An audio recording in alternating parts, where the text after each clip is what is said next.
கேளுங்கள் சொல்லப்படும் நிகழ்ச்சிக்கு அன்பாய் வரவேற்கிறோம். பல கேள்விகள் இருக்கு. பிரச்சனை என்னன்னா, கேள்வியில இல்ல, பதில் என்னன்னு தான் நம்ம பார்க்குறோம். இன்னைக்கும் பிரதர் எம்டி ஜெகன் வந்திருக்காங்க. என்ன பதில் இருக்குன்னு பார்ப்போம். Brother Jagan welcome brother.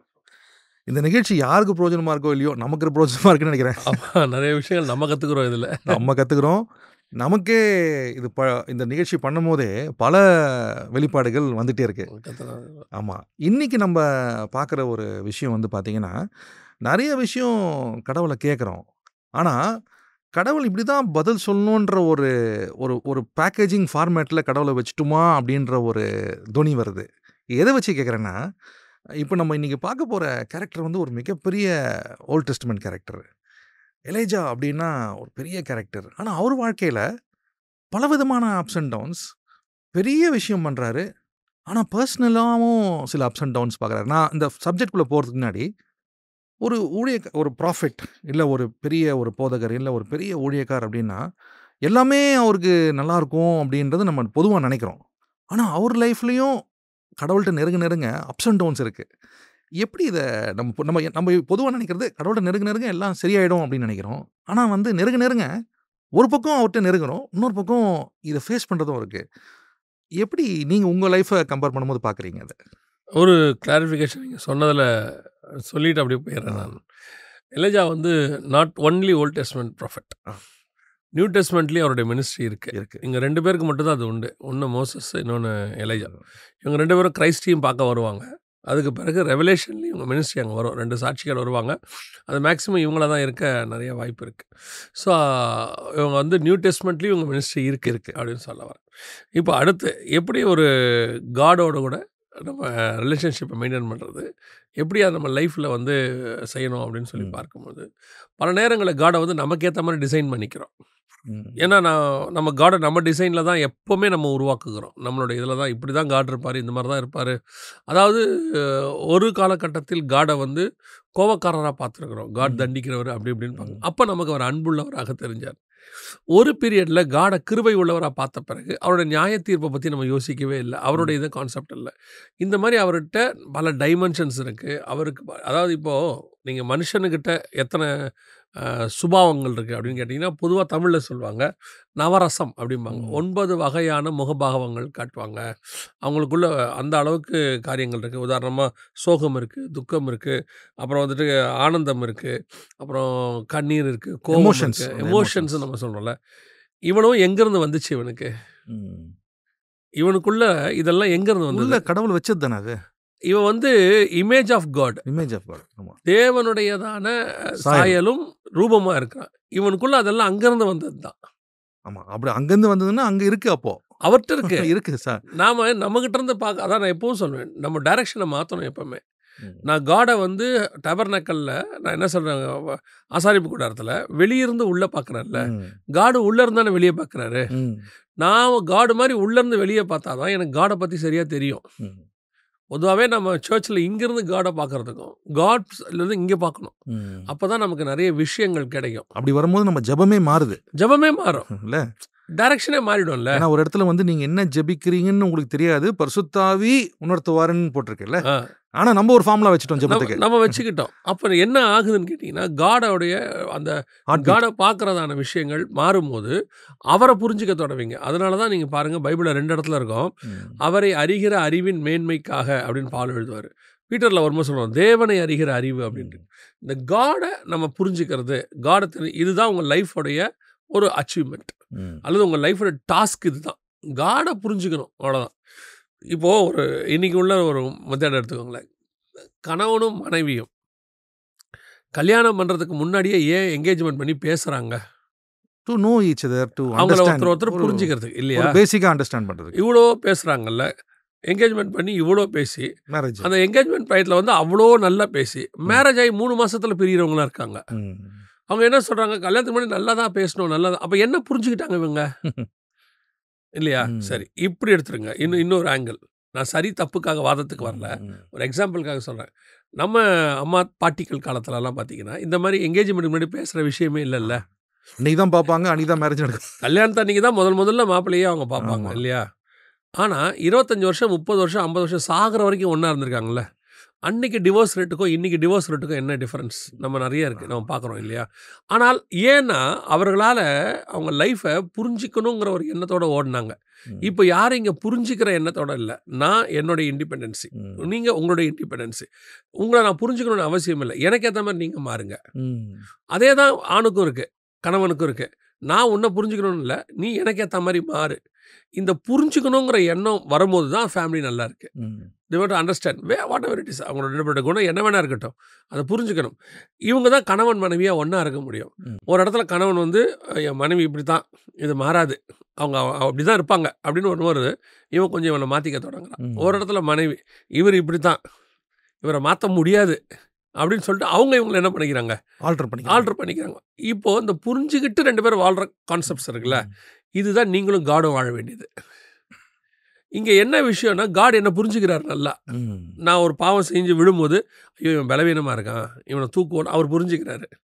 ஒரு இடத்துல நான் ஒரு பயங்கரமாக ஆசீர்வாதம் வந்து ஆடும் போது, ஐயோ இவன் பணத்தை கண்டோன்னா கொஞ்சம் ஆடுறான்னு அவனை தட்டி வைக்கிறாரு. ஏதோ ஒன்று செஞ்சு என்னை புரிஞ்சுக்கிறாருல்ல, கரெக்ட் பண்ணிகிட்டே இருக்காருல்ல. நான் என்னைக்கு காடை புரிஞ்சுப்பேன்?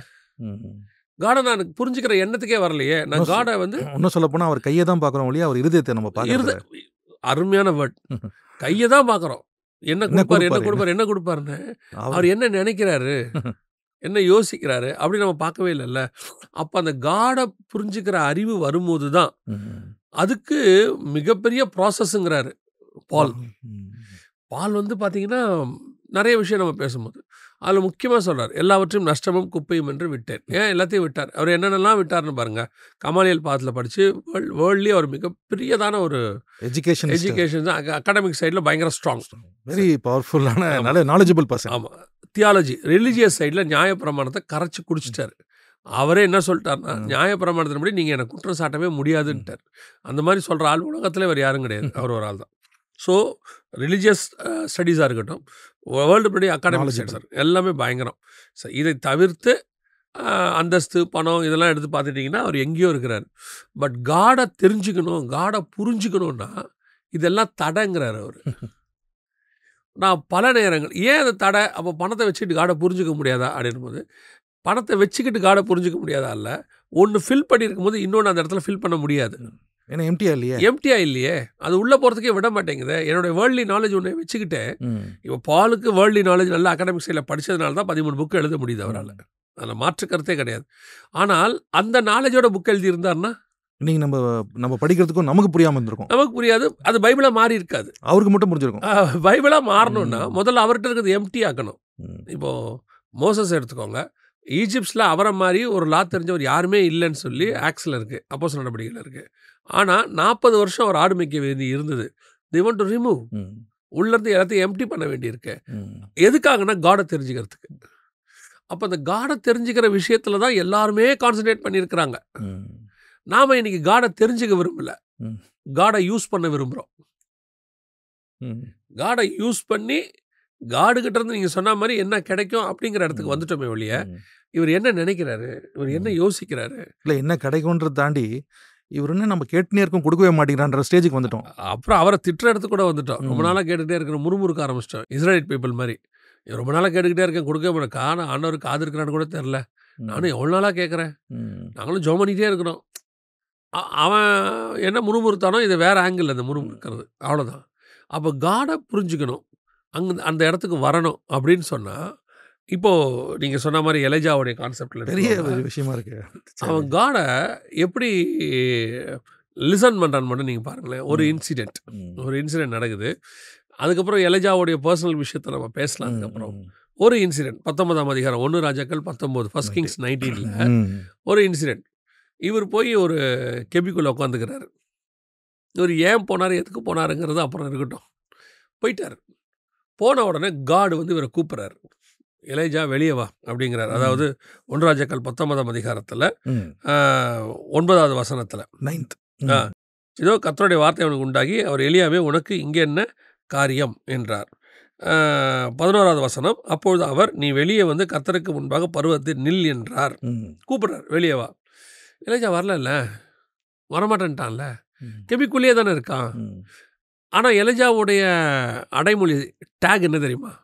ஒவ்வொருத்தருக்கும் ஒரு டேக் இருக்குல்ல. இப்போ நீங்கள் அஸ்வின் வராங்க அப்படின்னு சொன்ன உடனே குட் நியூஸ் டெலிவிஷன் ஒரு டேக் இருக்குல்ல, நம்மளது வந்து வராங்க அப்படின்னும் போது அந்த மாதிரி ஒவ்வொருத்தருக்கும் ஒரு டேக் இருக்குல்ல. எலியாவோட டேக் என்னன்னு கேட்டிங்கன்னா, கர்த்தருக்கு முன்பாக நிற்கிறவன் தான் அவன் டேகே. Standing in the presence of God. ஆமா, in front of the God. அங்க பாருங்க 1 ராஜாக்கள்ல 17:1 பாருங்களேன். 17:1 இருக்கா? அதை வாசிங்க. And Elijah the Tishbite of the inhabitants of Gilead said to Ahab, as the Lord God of Israel lives, before whom I stand, there shall not be a dew nor rain these years except my word. அவன் என்ன சொல்றான்? நான் கர்த்தருக்கு முன்பாக நிற்கிறேன் நான். என்ன ஒரு கான்ஃபிடென்ட் இருக்கு, என்ன ஒரு கான்ஃபிடென்ட் பாருங்க. அப்போ இவருடைய டேகே கர்த்தருக்கு முன்பாக நிற்கிறவன் நான், அப்படிதான் சொல்றாரு. எல்லா இடத்துலயும் கிளியரா இருக்காரு.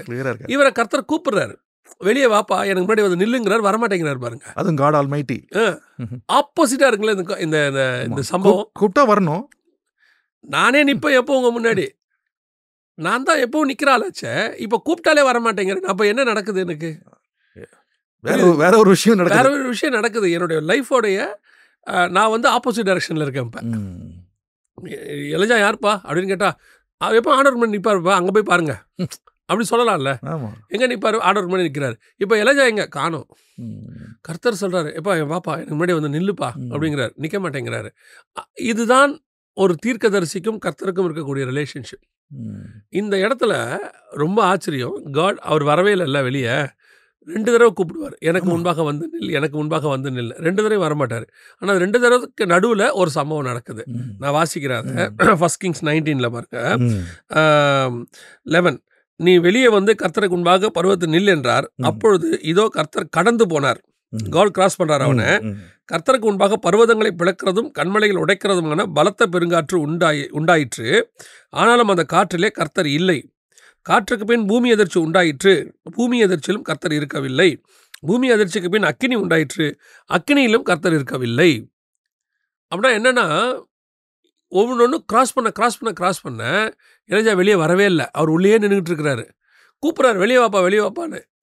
இப்போ இவர் வந்து ஸ்மெல் பண்ணுறாரு. இவர் என்ன மைண்டில் இருக்காரு?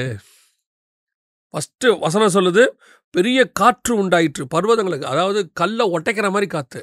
ஆனால் அப்போனா இவர் எவ்வளோ கோபமாக இருக்கிறாருன்னு பார்க்குறோம். என்ன மாதிரி டென்ஷனில் இருக்காரு. சொல்ல போனால் Elijah knows the emotions of God. அதைத்தான் இதான் நம்ம ஆரம்பித்த ப்ரோக்ராம். எமோஷன்ஸ், அந்த அப் அண்ட் டவுன் கடவுளோட கேரக்டர் நல்லா புரிஞ்சு நான் தேவன் முன்னாடி நிற்கிறேன்ற கேரக்டர் வந்து இவ்வளோ மிகத்தான ஒரு கேரக்டர். நிற்கிற கேரக்டராக இருந்தீங்கன்னா நீங்கள் அவ்வளோ அவர் அண்டர்ஸ்டாண்ட் பண்ணியிருப்பீங்க. இவர் எப்படி கோவப்படுவார், எந்த இடத்துல இதாக இருக்கிறாரு. அடுத்து பாருங்க, பெரிய அது அடுத்த வருஷம் சொல்லுது, அதில் காற்று வீசிற்று, அடுத்து பூமி எதிர்ச்சி, அடுத்து அக்கினி. ஒவ்வொன்றும் டிசாஸ்டர் பாருங்க. பூமி எதிர்ச்சிங்கிறது ஒரு அழிவு, அக்கினிங்கிறது ஒரு பட்சிக்கிறது. இவர் இந்த மாதிரி மைண்டில் இருக்கிறவர். இன்னும் சொல்ல போனால் இதுக்கு முன்னாடி தான் இவர் ஜெபிக்கும் போது அக்கினி வந்திருக்கு. அந்த அளவுக்கு அவர் கான்ஃபிடண்டா டீல் பண்றாரு. இவர் கேட்ட அக்கினி இறக்கியிருக்காரு. அதே அக்கினி வரும்போது இவர் உள்ள போய் உட்காந்துக்கிட்டாரு. வரல. இந்த 2 அக்கினிக்கும் டிஃபரன்ஸ் இருக்கு. டிஃபரன்ஸ் அறிஞ்சிக்கிறாரு. இவர் புரிஞ்சிருக்கிறாரு. அதாவது எனக்கு ஒரு எக்ஸாம்பிள் கார்டு சொல்லி கொடுத்தாரு. நோவா பேழை இருக்கு, உள்ள இருக்காரு, சரியா? தண்ணி வந்து உலகத்தை அழிக்குது. இப்போ இந்த தண்ணி உலகத்தை அழிக்கிறதுங்கிறது தான் கான்செப்ட். ஆனால் தண்ணி இல்லாட்டி பேழை மேலே போகாது. கரெக்ட் இல்லையா? அந்த மேலே போகிறதுக்கு அந்த தண்ணி வேணும். ஆனால் அந்த தண்ணி உலகத்தையும் அழிக்கணும். அந்த தண்ணிக்கு 2 சுபாவம் இருக்கு. நோவா பேழையும் காப்பாற்றும், அதே நேரத்தில் அழிக்கும், உலகத்தையும் அழிக்கும். வசனத்துக்கு 2 இருக்கு. இருபுறம் கருக்குள்ள பட்டயம். ஒரு பக்கம் வெட்டும், ஒரு பக்கம் சரி பண்ணும். கவனமாக ஹேண்டில் பண்ணும். ஆமாம். கம்யூனியனுக்கு 2 உண்டு. எடுக்கிறவனுக்கு நித்திய ஜீவன் உண்டு. அபாத்திரமாய் போஜனமான மண்ணா மரணம். ஒரே கம்யூனியனுக்கு 2 பார்ட். ஒரு கத்திக்கு 2 சைடு. ஒரு நோவா பிழையில் 2 கான்செப்ட். அதே மாதிரி தான் பரிசுத்தாவின் அக்கினி. பெற்றுக்கொள்ளுகிறவனை அபிஷேகத்துக்குள்ள நடத்தி அவனை உயர்த்திடும், தப்பானவனை பட்சித்து கொண்டுடும். தான் நியாயத்தீர்ப்பு. ஹேண்டில் பண்ண தெரியணும். நம்ம அதை வேல்யூ பண்ணணும். அதைத்தான் இவர் வேல்யூ பண்ணுறாரு. இங்கே பர்ஃபெக்டாக வேல்யூ பண்ணுறாரு. இப்போ வெளியே போகக்கூடாது, சார் கோவத்தில் இருக்கிறாரு. இப்படி ஒரு கேள்வி வைக்கிறேனே, சரி, இவ்வளோ அறிஞ்சவர், ஒரு பயந்து ஓடுற சுபாவமும் ஒரு இவ்வளோ பெரிய மனுஷனுக்கு இருக்குமானா, இங்கே பொதுவாக நம்ம சொல்கிறோம் இவர் மிகப்பெரிய ஒரு கேரக்டராக இருக்காரு. நீங்கள் இப்போ யோசிச்சு பாருங்க. இப்போ இப்படி இருக்கு. இப்போது சமீபத்தில் ஒரு விஷயத்த நான் நடந்த சம்பவம் தான். ஒரு ஊழியக்காரரை அரெஸ்ட் பண்ணுறதுக்கு தேடுறாங்க. அதாவது அவர் அங்கே மினிஸ்ட்ரி பண்ணதனுடைய விளைவாக தேடுறாங்க. அவர் அங்கேருந்து தப்பிச்சு இங்கே வந்துட்டார். வேற ஒரு மாநிலத்துக்கு போயிட்டார். அப்போ அவரை கேட்டேன், என்ன இங்கே வந்திருக்கீங்கன்னு. இந்த மாதிரி அரெஸ்ட் பண்ண தேடுறாங்க, இந்த மாதிரி பண்ணுறாங்க அப்படின்னு. அவர் சொன்னார், அப்போ எனக்குள்ள எண்ணம், அன்றைக்கி மாதிரி ஏன் நம்ம தைரியமாக இப்படிலாம் இல்லை அப்படின்னும்போது அவர் சொன்னார், நான் கேட்கல, ஆனால் அவராக சொல்கிறார், நான் வந்து கொஞ்சம் அங்கேயே இருக்கலாம் தான் நினச்சேன். ஆனால் மனைவி, பிள்ளைகள் எத்தனை பேர் இருக்காங்க, கை குழந்தை, இதெல்லாம் பார்க்கும்போது சரி இவங்க கூட்டிகிட்டு வந்து இங்கே விட்டுறலாம் அப்படின்ற அந்த சுச்சுவேஷனில் போகிறவனுக்கு தான் அது தெரியும். கதை கேட்குறவங்களுக்கு தெரியல. அட்வைஸ்லாம் நல்லாயிருக்கும். நல்லா இருக்குல்ல. எலைஜா வந்து யாருன்னு கேட்டிங்கன்னா, அன்றைக்கி இஸ்ரேலில் இருக்கக்கூடிய டாப் ப்ராஃபட். ஆனால் இவனை கொல்ல போகிறேன்னு சொல்கிறது யாருன்னு கேட்டிங்கன்னா ராஜகுமாரத்தி. இந்த மாதிரி ஒரு சூழ்நிலை எல்லா ப்ராஃபட்டுக்கும் வருது. சாமுவேல் இருக்கார்ல, எவ்வளோ பெரிய ப்ராஃபட். சவுலுக்கு பயப்படுவார். நான் போனால் சவுல் என்னை கொன்னுடுவான் பாரு. இத்தனைக்கும் இவர் தான் சவுலை அனாயிட் பண்ணுறாரு. ஆனால் அவரே ஒரு ஸ்டேஜில் சவுலுக்கு பயப்படுவார். அதுதான் நான் சொல்ல வரேன். Human nature. நம்ம இன்னும் எவ்வளோ காட் சர்வெண்ட்டாக இருந்தாலும் கூட ஒரு ஹியூமன் நேச்சர் ஒன்று நமக்குள்ள வந்து கிரியை செய்யுது. நம்ம மெசேஜில் சொல்லும் போது வானத்துலேருந்து அக்கினி இறக்கணும், எடையா ஓடிட்டானா அவன் சுச்சுவேஷனில் இருந்து பார்க்கணும். அவனுக்கும் மாம்சத்தில் இருக்கிறான், பயம் இருக்கு பல நேரங்களில். ஆனால் இந்த சுச்சுவேஷனை பவுல் அழகாக ஹேண்டில் பண்ணுவார். இதே மாதிரி ஒரு சுச்சுவேஷன் அவர் வேறு டைமென்ஷனில் அழகாக ஹேண்டில் பண்ணுறாரு. இதில் என்ன பிரச்சனைனா, சுற்றி இருக்கிறவெல்லாம் ஐயோ போயிடுங்கப்பா. அவன் சொல்ல பரவாயில்ல நான் இருக்குங்கன்றார் அவர். நான் போகிறேன், அவருக்காக கட்டப்பட மாத்திரமல்ல மறிக்கும் நான் தயாராக. அப்படியே ஆப்போசிட்டாக இருக்கும். இது ஒவ்வொருத்தருடைய சுச்சுவேஷன் எப்படி ஹேண்டில் பண்ணுறோம், என்ன செய்கிறோம் தான். அப்போ இங்கே எலியா வந்து ஏசபேல் நாளைக்கு இந்நேரம் 24 hours ஒரு வார்னிங் கொடுக்குறோம். ஆமாம், உன் தலையை நான் எடுத்துருவேன், நமக்கு இன்னும் ஒரு நாள் தாண்டா இருக்க போகிறோம், அந்த ஒரு நாளை தாண்டிட்டா நல்லா இருக்குமே தான் அவர் ஓடுறாரு. இது ஒரு பக்கம். இது நல்ல வேல்யூபிள் கொஸ்டின். எல்லாரோட லைஃப்லையும் இப்படி ஒன்று வருது. நம்ம எக்ஸ்பெக்ட் பண்ண முடியாது. இப்படி தான் கடைசி வரைக்கும் எப்படி இருப்பாரு, ஸ்மூத்தாக இருக்கும்னு சொல்லலாம். ஆமாம், அதை ஹேண்டில் பண்ணுற அந்த இடத்துல ஹேண்டில் பண்ணுறதுன்னு ஒன்று இருக்குது. அது எப்படி ஹேண்டில் பண்ணுறோமோ இட்ஸ் வெரி இம்பார்ட்டன்ட். இப்போது இவர் உள்ளே வந்துட்டார். இப்போ காடை பார்க்குறாரு. இந்த இடத்துல பார்த்தீங்கன்னா கரெக்டாக ஒரு மெல்லிய சத்தம் உண்டாயிற்று. லாஸ்ட்டாக சொல்லும் அந்த 12th verseல, அக்கினிக்கு பின் அமர்ந்த மெல்லிய சத்தம் உண்டாயிற்று. 13 அதை எலியா கேட்டபோது தன் சால்வையினால் தன் முகத்தை மூடிக்கொண்டு வெளியே வந்து. அப்போ என்ன அர்த்தம்னா, அவருக்கு நல்லா தெரியுது காட் சைலண்ட் ஆகிட்டார் அல்லது காட் கூல் ஆகிட்டார், அமைதி ஆகிட்டார். இப்போ போகலாம். கண்மலையை பிளக்குதுன்னா எவ்வளோ சவுண்ட் இருக்கும் பாருங்க. அப்படியே ஒவ்வொரு இதையும் யோசிக்கிறார். இப்போ காட் வந்து ரொம்ப மைல்டாக இருக்கார். இப்போ நம்ம வெளியே போகலாம். இப்போ போனால் அவர் நமக்கு நார்மலாக பேசுவார். இந்த காடை புரிஞ்சிக்கிற சுபாவம் இருக்குல்ல, இதுதான் ஒவ்வொருத்தருக்கும் தேவை. ஒவ்வொரு ஊழியக்காரனுக்கும் தேவை, ஒவ்வொரு விசுவாசிக்கும் தேவை. புரிஞ்சுக்க முடியுமானா, புரிஞ்சுக்கிறதுக்காக தான் பைபிள் எழுதி கொடுத்துருக்கு. அதனால தான் இந்த ஸ்டோரியே இருக்குது. இந்த ஸ்டோரியே இங்கே அதுக்கு தான் இருக்குது. இல்லைன்னா இந்த சம்பவத்தை எழுத வேண்டிய அவசியமே இல்லை. ஓவராலாக இந்த இன்சிடெண்ட்டை ரொம்ப அழகாக சொல்லிட்டு போயிடலாம். எலியாவை கர்த்தர் வந்து கொண்டு போயிட்டு வேறு வேலையாக யூஸ் பண்ணிட்டார் அப்படின்னு. ஏன் இன்ச் பை இன்ச் அதை எழுதியிருக்கிறாருன்னா, நம்ம முதல்ல காடை அறிஞ்சிக்கிற இடத்துக்கு வரணும். அப்படி வராதனால என்ன ஆகும்னு கேட்டிங்கன்னா, அவர் கோபமாக இருக்கும்போது நீங்கள் போய் ஆப்போசிட்டாக பேசிகிட்டு இருப்பீங்க உட்காந்து. நம்ம பல நேரங்களில் நம்ம லைஃப்பில் கூட நடக்கும். நம்ம ஏதோ ஒரு பிஸ்னஸ் விஷயமா ரொம்ப சீரியஸாக இல்லை ஒரு ப்ராப்ளம் பிஸ்னஸில் இருக்கோம், நீங்கள் அதை யோசிச்சுக்கிட்டு என்ன பண்ணலான் இருக்கும்போது, இங்கே வந்து ரொம்ப கூலாக வீட்டில் கேட்குறாங்கன்னு வச்சுங்க, ஏங்க உங்களுக்கு தேங்காய் சட்னி வேணுமா, இல்லை சாம்பார் வைக்கட்டுமா அப்படின்னு ஒன்று. அடுத்து நீங்கள் என்ன சொல்லுவீங்க, நீ போ நான் அப்புறம் பேசுகிறேன் அப்படிம்பீங்களா? ரெண்டாவது வந்து கேட்டால் டென்ஷன் ஆகும்ல. நான் வந்து டெய்லி லைஃப்பில் நடக்கிற ஒரு சம்பவத்தை சொல்கிறேன் இல்லையா. இது இப்படியே கூட இருக்கட்டும். ஒய்ஃப் காலையில் பிள்ளைய வந்து ஸ்கூலுக்கு பயங்கரமாக கிளப்பிக்கிட்டு இருப்பாங்க. அவங்க அங்கே இங்கேன்ட்டு அந்த நேரத்தில் போய் ஒரு 1/2 கப் காஃபி கிடைக்குமா அப்படின்னா அவங்க சொல்லுவாங்க, நான் அனுப்பி விட்டுட்டு நான் வந்து கொடுக்குறேன். எனக்கு இந்த வீட்டில் மரியாதை இல்லையா, நான் கேட்ட காஃபி கிடைக்காதண்ணா. அவங்களுக்கு என்ன வரும், கோவம் தான் வரும். சிச்சுவேஷன் புரியாமல் நம்ம போய் அந்த இடத்துல இருக்கல. பல நேரங்களில் காடுகிட்ட சிச்சுவேஷன் புரியாமல் தான் போய் நம்ம கேட்டுக்கிட்டு இருக்கோம். அதுவும் ஒரே மாதிரி கேட்குறோம். ஒரே மாதிரி காட் என்னவா இருக்காரு, நம்மக்கிட்ட என்ன மூவ் பண்ணுறாரு. இப்போ நான் செய்த சில விஷயங்கள் அவருக்கு கோவப்படுத்தி இருக்கோம், நான் செய்த சில விஷயங்கள் அவருக்கு சந்தோஷப்படுத்தி இருக்கோம். நான் இப்போ எப்படி அந்த காடுகிட்ட போகிறேன், என்ன ஆங்கிளில் கேட்க போகிறேன், சில விஷயங்கள் எனக்கு தேவையில்லாத இருக்கும் கேட்டுக்கிட்டு இருப்பேன். அவருக்கு கொடுக்க இஷ்டம் இருக்காது. இப்போது இந்த இந்த சம்பவத்தை நீங்கள் வசனத்துலேருந்து புரிஞ்சுக்கோங்க. நம்ம படித்த சம்பவம் தான் இது. இது என்ன நீங்கள் சொல்லுங்களேன். ஜெனசிஸ் 15 நீங்கள் திருப்புங்களேன். எனக்கு இதை படிக்கும்போது காட் ஒரு காரியம் சொல்லி கொடுத்தாரு. அதான் சொல்கிறேன். ஜெனசிஸ் 15ல் 1, 2, 3 சரியா? நம்ம ஆபிரகாம் 15:1-2-3ல. இப்போ இங்கே வந்து என்ன விஷயம்னு கேட்டிங்கன்னா, இந்த காரியம் ஃபர்ஸ்ட் வர்ஸ்ல இருந்து நம்ம எக்ஸ்பிளைன் பண்ணுவோம். இந்த காரியங்கள் நடந்த பின்பு கர்த்தருடைய வார்த்தை ஆபிரகாமுக்கு தரிசனத்தில் உண்டாகி. எந்த காரியங்கள் நடந்த பின்புனா 14 சாப்டரில் சோதோம் ராஜா விஷயங்கள் நடக்குது. இவர் 5 ராஜாக்களை அடித்து விரட்டிடுறாரு. எல்லாரும் போயிட்டாங்க. அப்போவே இவருக்கு ஏறக்குறைய ஒரு 80 வயசுக்கு மேலே இருக்குது. அப்போது இவர் வந்து இந்த காரியம் நடந்தபோது என்ன நடக்குமோன்னு யோசிச்சுட்டு இருக்கிறார். ஏன்னா 5 ராஜா விரட்டி இருக்கிறோம். திருப்பி எப்போ வருவோம்? ஒருத்தர் அடித்து விரட்டிட்டோம்னா திரும்பி வருவான் தானே, அதான காரணம்.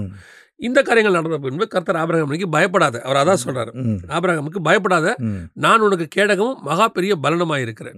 ஐ எம் த ஷீல்டு, நான் இருக்கேன், டோன்ட் வரி, நான் பார்த்துக்கிறேன். அப்போ இவர் எதுக்கு வந்திருக்காரு இங்கே? To encourage him, to comfort him, encourage பண்ணி நான் உனக்கு சேஃபாக இருக்கேன், நீ டோன்ட் வரி, நான் பார்த்துக்கலாம்ப்பா, அப்படிதானே. ஆனால் அடுத்த வருஷம் இவர் என்ன கேட்குறாரு பாருங்க. And Abraham said, Lord God, what will you give me seeing I go childless? இவர் வந்தது என்ன செய்யறாரு? இவர் வந்தது அவரோட வந்த பர்பஸ் வேற, இவரை கம்ஃபர்ட் பண்ண வந்திருக்காரு. இவர் என்ன கேட்கிறாரு? எனக்கு பிள்ளையே இல்லையே சொல்லிட்டு ஆப்ஷன் வேற கொடுக்குறாரு. என் வீட்டில் ஒருத்தன் இருக்கிறான் எலேசர், அவனை வேணா எடுத்துக்கலாமான்னு. சரி, இது வரைக்கும் இது வந்து ராங் இடம், கேட்கக்கூடாத இடம் அது இல்லையா? சரி, 3வது வசனம் வாசிங்களேன். 3வது வசனம் வந்து, Then Abraham said, Look, you have given me no offspring.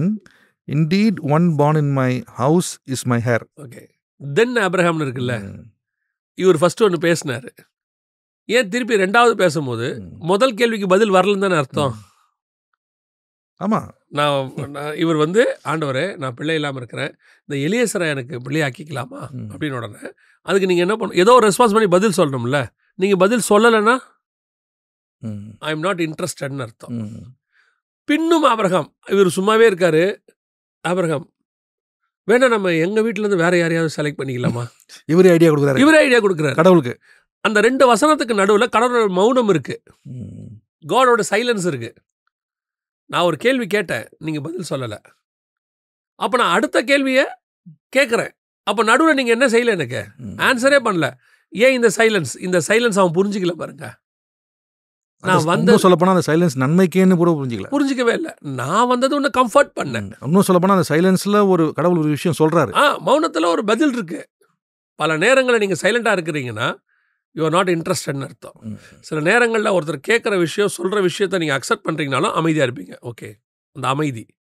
ஆனால் அந்த இடத்துல காட் வந்து இவனுக்கு பதிலே சொல்லலை. ஆனால் இவர் பேசிகிட்டு இருக்காரு அகைன். அதுதான் தென் ஆபிரகாம். அந்த தென்னுங்கிற வேர்டு வந்து அவர் சைலன்ஸ்க்கு அப்புறம் வர்றது. இது நான் ஒரு ஒரு ஒரு கொஸ்டினை போட்டேன், எனக்கு ரிப்ளை வரல, திருப்பி அகைன் வந்துல நானே ஒரு ஐடியா ஃபிக்ஸ் பண்ண ஐடியா நான் கொடுக்குறேன், நீங்கள் எனக்கு பதில் சொல்லாததுனால. இதுதான் காடை புரிஞ்சிக்காத தன்மை. இது ரொம்ப ரிஸ்கான விஷயம். இப்போ என்ன ஆகுதுன்னா, இவர் ஆப்ஷனை சொல்கிறாரு. இந்த இடத்துல இவர் கேட்ட உடனே அடுத்து இவர் சரி, வேறு ஒரு தடவைக்கு 2 தடவை கேட்டுக்கிட்டே இருக்கான். சரிப்பா, உன்னுடைய கர்ப்பப்பிறப்பாக இருக்கிறவனே உனக்கு குமாரனா இருப்பான். இப்போ இவர் இந்த வேர்டு கேட்டார்ல, இவர் என்ன டிசைட் பண்ணிட்டாரு? என் கர்ப்பப்பிறப்பாக இருக்கிறவனே அடுத்த ஆகாரம் வந்துட்டாங்க. 15ல் இது 16ல் ஆகாரம் வந்துட்டாங்க. இஸ்மாயில் வந்துட்டார். எப்படி போகுது பாருங்க ரூட். ட்ராக் மாறிடுச்சு. இத்தனைக்கும் கடவுள் பேசின பிறகு காட் வந்து உன் கர்ப்பப்பிறப்புனார், சாராளை பற்றி அங்கே பேசலை. இப்போ இவர் இது எங்கே போய் முடியுதுன்னு சொல்கிறேன் பாருங்க. அடுத்த ஆகார்ட்ட போயிட்டார். ஆகார் வந்து இஸ்மாயில் பிறந்தாச்சு. அடுத்த 13 இயர்ஸ் காட் பேசல அவர்கிட்ட. சைலண்ட் ஆயிட்டார். அட் ஏஜ் ஆஃப் 99 அகைன் பேசுறாரு. 17th வர்ஸ்ல இருக்கு, 17th சாப்டர்ல இருக்கு. ஒரு சைலன்ஸ் கத்தர் கொடுக்கும்போது நீங்களும் சைலண்ட் ஆயிட்டீங்கன்னா அடுத்த ஆன்சர் அவருக்கு வருவாரு. இதுதான் காடை புரிஞ்சுக்கிறது. பைபிளுக்குள்ள இந்த மாதிரி காடோடைய கேரக்டர்ஸை புரிஞ்சுக்கிறதுங்கிறது ஒரு சொல்லி வச்சிருக்காரான்னு. நம்ம எத்தனை தடவை அவரோட சைலண்ட்டை நம்ம பதிலே சொல்லன்னு சொல்லி நம்ம வேதனைப்படுறவங்க இருக்காங்க. இன்னும் சொல்லப்போனால் ஃபாஸ்டிங் அண்ட் ப்ரேயர் ஒன்றும், அதாவது இன்டென்ஷன் மேபி ரைட், பட் அவரை நம்ம புரிஞ்சிக்கிட்டா நிறைய அந்த அமைதியிலையும் ஒரு விஷயம் இருக்குன்னு நம்ம பதிலே சொல்லலைங்கிறதுக்கு நான் ஒரு டிசிஷன் எடுத்துட்டேன்ல, அவர் பதில் சொல்லலை, இதுவும் நடந்திருக்குல்ல. அதுவும் இல்லாமல் டெசிஷன் எடுத்து ராங் ட்ராக்ல போகிறது இன்னும் ஒரு அபாயமான ஒரு விஷயம். இவனுக்கு 13 இயர்ஸ் போயிட்டாரு இவர். இந்த மாதிரி தான் காடை புரிஞ்சுக்கிறதுங்கிறது வெரி இம்பார்ட்டன்ட் பைபிளில். Understanding the nature of the God. இதை நம்ம இதை புரிஞ்சுக்கிற சுபாவம் தான் வெரி இம்பார்ட்டன்ட். நிறைய விஷயம் இன்னும் இதுலேயே கேள்வியாக வருது. பட் இந்த நிகழ்ச்சி இப்போ தான் ஆரம்பித்த மாதிரி இருக்குது, திருப்பி முடியுது. நேர்களுக்கு ஒரு விஷயம் நம்ம சொல்லிகிட்டே இருக்கோம், இது அவங்க ஸ்பிரிச்சுவல் ஜேர்னி, இது நம்ம ஜேர்னிக்கு மட்டும் இல்லை, யார் இதை பார்த்தாலும் எப்போ பார்த்தாலும் எப்படி பார்த்தாலும் இதில் ஒரு நிறைய நல்ல டேக்அவேஸ் இருக்குது. ஸோ நான் என்ன நினைக்கிறேன்னா, அடுத்த பதிவில் நம்ம திருப்பியும் கம்மிங் பேக் டு எலேஜா, ஒரு பெரிய ப்ராஃபிட் அவர், அதாவது மிகப்பெரிய ஒரு என்ன சொல்கிறது, ஒரு மிகத்தான ஒரு தேவ மனுஷர். நிறைய விஷயம் நம்ம லேர்ன் பண்ணலாம். அப்ஸ் அண்ட் டவுன்ஸ் இருக்குது, நம்ம வாழ்க்கையிலையும் நம்ம ஃபேஸ் பண்ணுறோம் நிறைய ப்ராக்டிக்கல் ப்ராப்ளத்தை. ஸோ தொடர்ச்சியாக அடுத்த நிகழ்வில் நம்ம பல கேள்விகள் இருக்குது. இந்த நிகழ்ச்சிக்கு நீங்கள் வந்ததுக்கு மிக்க நன்றி. நிறைய கமெண்ட்ஸ் வருது, நிறைய பேர் சொல்கிறாங்க இப்போ தான் ஆரம்பிக்கிறீங்க, டக்குன்னு முடிச்சிடுறீங்கன்னு. ஆனால் நமக்கு நேரம் 1 hour மாதம் சொன்னாங்க, மாற்றிடாதீங்க. அல்ல, அதுவும் ஒரு ப்ராக்டிக்கல் இது இருக்குது. பட் இன்னொரு ஒரு விஷயம், இது ஒரு விஷயமா ஒரு வேண்டுகோளாகவும் வைக்கிறேன் நேர்களுக்கு. நிறைய பேர் பார்த்துட்டு நல்லா இருக்குன்றாங்க, ஆனால் எத்தனை பேர் நமக்காக ஜெபிக்கிறாங்க? Very important. அந்த டிவிக்காக கண்டிப்பாக ஜெபம் பண்ணணும். ஆமாம், எத்தனை பேர் நம்ம இதை நான் கேள்வியாக வைக்கிறேன் நமக்கு. நான் ஏன்னா நேர்களுக்காகவும் சொல்லணும்னு விரும்புகிறேன். நம்ம இதை பண்ணுறோம், இதுக்கு பின்னணியில் எவ்வளோ ப்ளஸ் அண்ட் மைனஸில் நம்ம பண்ணிகிட்டு இருக்கோன்றது தேவனுக்கு தான் தெரியும். அதனால் நேர்கள் நமக்காக ஜெபிக்கிறது முக்கியமாக நான் கருதுகிறேன். ஆமாம், அது நம்ம ரிக்வெஸ்ட் அவங்களுக்கு. ஆமாம், எனிவே அடுத்த நிகழ்வில் பல கேள்விகள் இருக்குது. Again Jal meet you again. Thank you and வணக்கம்.